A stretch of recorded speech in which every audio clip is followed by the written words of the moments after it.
بسم الله الرحمن الرحيم. النهاردة هنبدأ دورة تعلم برنامج بلندر.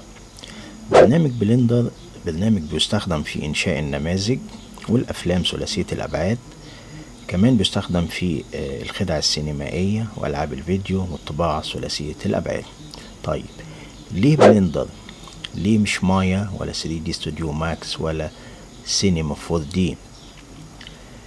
برنامج بلندر ببساطة برنامج مجاني بالكامل، مفتوح المصدر، يعني مش هتحتاج لا كراك ولا كاجون ولا سيريال نمبر ولا اي حاجة من الكلام ده.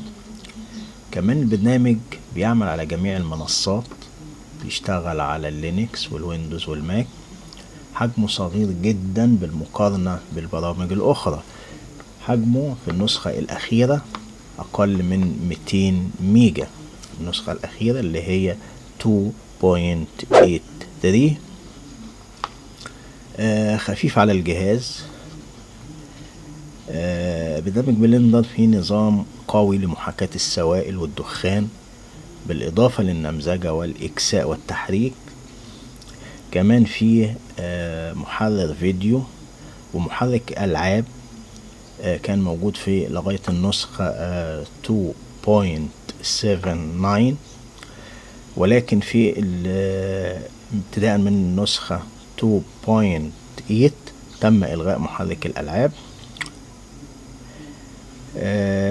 في محرك ريندر قوي جدا سايكل، وفي محرك تاني كان اسمه بلندر انترنال وتم استبداله بمحرك جديد اسمه ايفي في النسخة 2.8. طيب دي كانت مقدمة كده سريعة عن البرنامج. هنبتدي ان شاء الله في الناحية العملية على طول ونشرح مزايا البرنامج واحنا شغالين.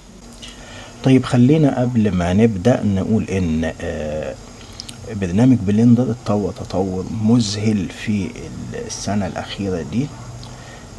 لك أن تتخيل أن دي كانت واجهة البرنامج قبل ما يتطور، يعني قبل الإصدار 2.8.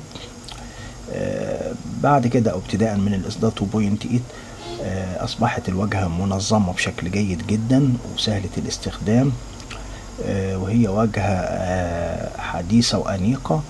وكمان الإصدارات اللي تالت الإصدار 2.8 حصل فيها برضو تعديل على أدوات النمذجة وأدوات النحت، والبرنامج بيتطور بشكل عام بشكل سريع ومذهل، حتى انه اصبح منافس قوي للبرامج التجارية الاخرى، واصبح كمان ممكن يكون بيتفوق عليها، مش بس بينافسها، ممكن يتفوق عليها في بعض النواحي.